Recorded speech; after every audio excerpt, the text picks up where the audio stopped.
नमस्कार, खबरों की खबर में आपका स्वागत है। एक बड़ा खुलासा, ऐसा खुलासा जिससे वॉशिंगटन से लेकर नई दिल्ली तक हड़कंप मचा हुआ है।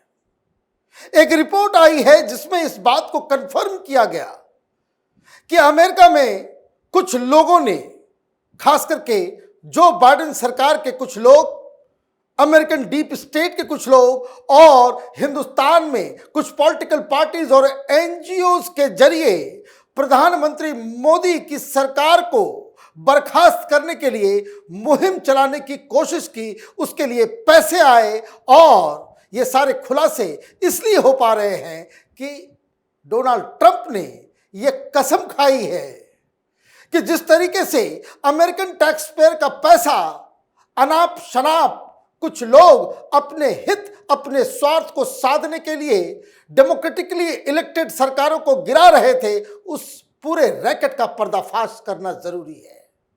और इसलिए लगातार 5वें दिन डोनाल्ड ट्रंप ने गर्जना की है और कहा है कि यूएस एड वाले 21 मिलियन डॉलर मतलब 182 करोड़ रुपए हिंदुस्तान को देने वाले थे, वहां पे पता नहीं किस चीज के लिए, चुनाव को इन्फ्लुएंस करने के लिए, जिसे इस सरकार ने रोक दिया। पैसे नहीं आए, लेकिन अब यह खुलासा हो रहा है कि करीब 450 मिलियन डॉलर हिंदुस्तान आया ताकि प्रधानमंत्री मोदी को उनके पद, प्राइम मिनिस्टर की कुर्सी से हटाया जा सके। एक रिपोर्ट आई है संडे गार्जियन के द्वारा और जिसमें यह खुलासा किया गया है कि वहां अमेरिका में जो लोग इस वक्त सरकार में हैं, वो सोर्सेस साफ साफ बता रहे हैं कि उनके पास प्रमाण मिल गए, सबूत मिल गए, पैसे का ट्रांसफर मिल गया और हिंदुस्तान में किस किस लोगों ने वो अमेरिकन डॉलर को खाया है, वो सब का पता चल चुका है। क्या खबर छपी है? Regime change operations have indeed taken place against the democratically elected government of India and have been on fast track mode since 2019 Lok Sabha polls। साफ साफ कहा है कि ये मोदी को हटाने के लिए रिजीम चेंज की कोशिश की गई, ठीक वैसे ही जैसे बांग्लादेश में किया गया। चुनी हुई सरकार भगा दिया। और आप देखिए कई सारे कांग्रेसी लीडर्स, वामपंथी लीडर्स और इधर उधर छोटे बड़े लीडर्स बांग्लादेश की घटना के बाद कह रहे भाई हिंदुस्तान में ही ऐसा होगा, हिंदुस्तान में भी हटाया जाएगा। सोशल मीडिया में सारे लोग यही, क्योंकि उनके पास जानकारी थी कि हिंदुस्तान में भी किया जाएगा।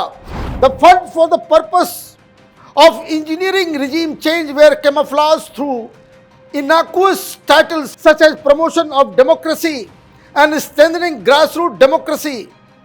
और ये जो पैसे आए, ये ग्रासरूट डेमोक्रेसी को मजबूत करने के नाम पे पैसे आए। प्रमोशन ऑफ डेमोक्रेसी, डेमोक्रेसी खतरे में है, यही चीखते चिल्लाते ये लोग। आज मेलोनी ने कहा है, इटली की प्राइम मिनिस्टर ने, कि जितने भी नेशनलिस्ट किस्म के लीडर हैं जब ये बोलते हैं तो उनको कहा जाता है कि डेमोक्रेसी खतरे में है। और जब चाइनीज वहाबी वामपंथियों के गठजोड़ एक कॉकटेल तैयार किया था ओबामा ने, तो कहते थे कि भाई ये लोग स्टेट्समैन हैं, ये प्रोपेगेंडा ये चलेगा नहीं। इसलिए टेंशन नई दिल्ली में भी है और वॉशिंगटन के अंदर भी है कि इसके चेहरे बेनकाब होने वाले हैं। ये लाख वॉशिंगटन पोस्ट वाले आर्टिकल लिखे, इंडियन एक्सप्रेस वाले आर्टिकल लिखे, अब ये सच्चाई सामने आ गई है। They add that not just USAID but multiple US agencies with links to the US administration were in picture as well. ये खुलासा हुआ है कि पैसे गए अलग अलग नाम से, सिर्फ यूएस एड नहीं, कई सारे चैनल्स के माध्यम से हिंदुस्तान पैसा भेजा गया। और इन सब के पीछे उस वक्त मतलब जो बाइडेन सरकार में बैठे लोग उसमें शामिल थे। यह खुलासा हुआ है। अब इसका जवाब देते रहे राहुल गांधी, क्योंकि यही रिजीम चेंज करने वाले लोगों के साथ आप सेंट्रल एशिया में मीटिंग करते हो राहुल गांधी, आप वॉशिंगटन जाते हो, वहां चोरी चोरी चुपके इस तरह के लोगों के साथ आपकी मुलाकात होती है, बैठक होती है और कांग्रेस पार्टी डिनाई कर देती है, फिर खुलासा वॉशिंगटन से ही होता है। तो अब तो दूध का दूध पानी का पानी। और मैं आपको बता दूं, इसके बहुत ही तगड़े रेमिफिकेशंस होने वाले हैं।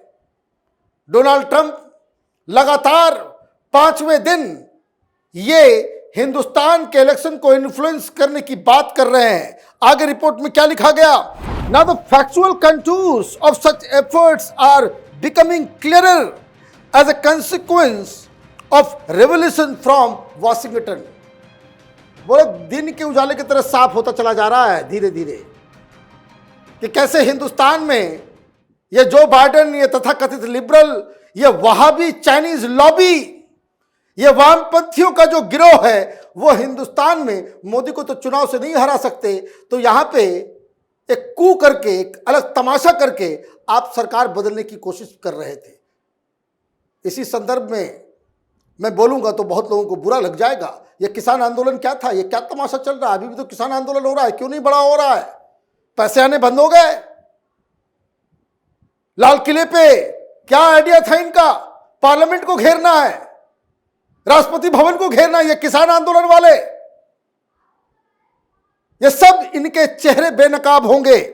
President Donald Trump is causing panic in the traditional US establishment by his uncovering of covert operations that have a long bipartisan history of being covered up. If they were to be revealed to the US public, they would become known to other parts of the world. The traditional establishment and the Sino-Wahhabi lobby is in panic mode and is inspiring media report after media report of a Republican revolt against Trump.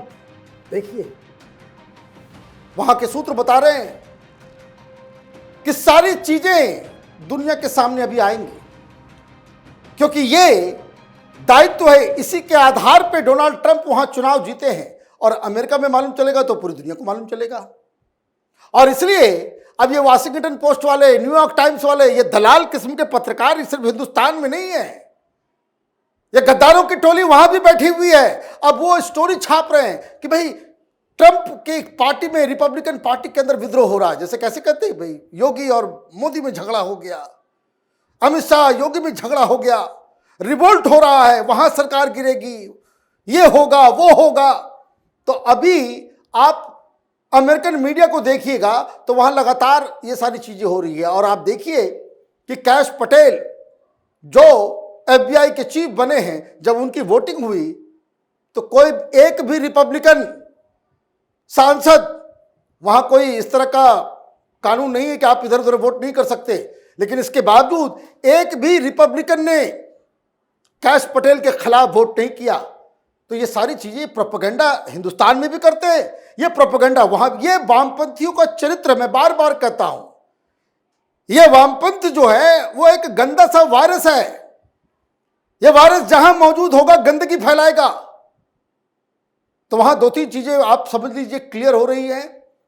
Sunday guardian की report के मुताबिक already पैसे आए, सिर्फ US add से नहीं बल्कि अलग अलग रास्ते से, अलग अलग चैनल से आए। और वहां के एडमिनिस्ट्रेशन को ये पूरी तरीके से उनको मालूम चल पड़ा है कि वो कौन लोग अमेरिका में और कौन लोग हिंदुस्तान में, कौन एनजीओ, कौन वकील, कौन नेता, ये लोग डेमोक्रेटिकली इलेक्टेड मोदी सरकार जो 2019 में चुन के आई थी उसको हटाने का प्रयास कर रहे थे, साजिश रच रहे थे। इसका खुलासा कुछ दिनों में ही होने वाला है। Among the misdeeds now uncovered are efforts to weaken and finally remove from office the Narendra Modi government. These are being sought to get covered up, including by stating that while such operations did indeed take place, the target was not PM Narendra Modi but Sheikh Hasina, PM of Bangladesh. This is a case of interested sources using technical arguments to cover up the truth, which is that the scale of external regime change efforts in India has been substantial. अब देखिए क्या चल रहा है। ये report बिल्कुल सही सही बात बता रही है कि यहां तो अब खुला हो गया कि नहीं, रिजीम चेंज का काम चल रहा था, कुछ लोग ये काम में लगे हुए थे, लेकिन अब उसको इस तरीके से प्रस्तुत किया जा रहा है क्योंकि ट्रंप के पास सारे एविडेंस आ गए हैं, और गृह मंत्रालय ने हिंदुस्तान में अमित शाह ने जांच के आदेश भी दे दिए हैं। और ये मैं इसलिए कह रहा हूं कि कल बयान आया विदेश मंत्री जयशंकर साहब का। उन्होंने क्या कहा? उन्होंने कहा कि जो चीजें वहां से वाशिंगटन से मालूम पड़ रही है वो बहुत ही ज्यादा सीरियस है। इस वक्त मैं पूरी बात नहीं बताऊंगा, लेकिन इसके ऊपर जांच जरूरी है। और ये आप समझिए देशद्रोह का मामला हो जाएगा। विदेशी ताकतों के साथ मिलके हिंदुस्तान के लोग, हिंदुस्तान के एनजीओ, हिंदुस्तान के सारे लोग हिंदुस्तान में सरकार को पलटने का काम करेंगे, ये दुस्साहस करेंगे। इन लोगों की जगह सिर्फ तिहाड़ है।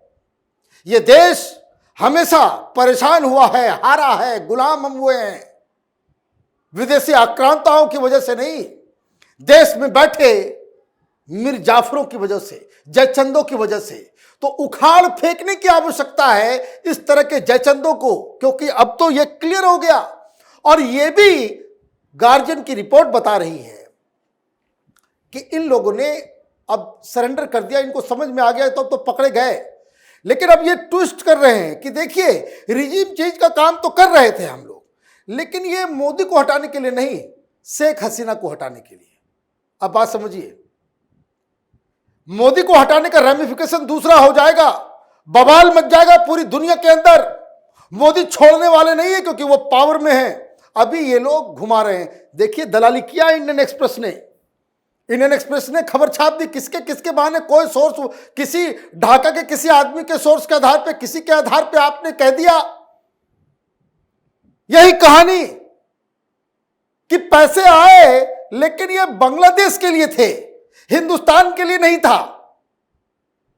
यही बात तो संडे गार्जियन की रिपोर्ट कर रही है कि अब ये लेफ्ट लिबरल कबाल, ये चाइनीज दलाल, इन लोगों का अब ये काम हो गया है कि अमेरिकन डीप स्टेट को, जो लोग इनके आका अमेरिका में बैठे हुए थे, उनको बचाने का बस एकमात्र तरीका है, क्योंकि ये सारी चीजें एक्सेप्ट कर लो कि हां रिजीम चेंज के लिए हम लोग काम कर रहे थे, लेकिन मोदी टारगेट नहीं थे, शेख हसीना टारगेट पे थी।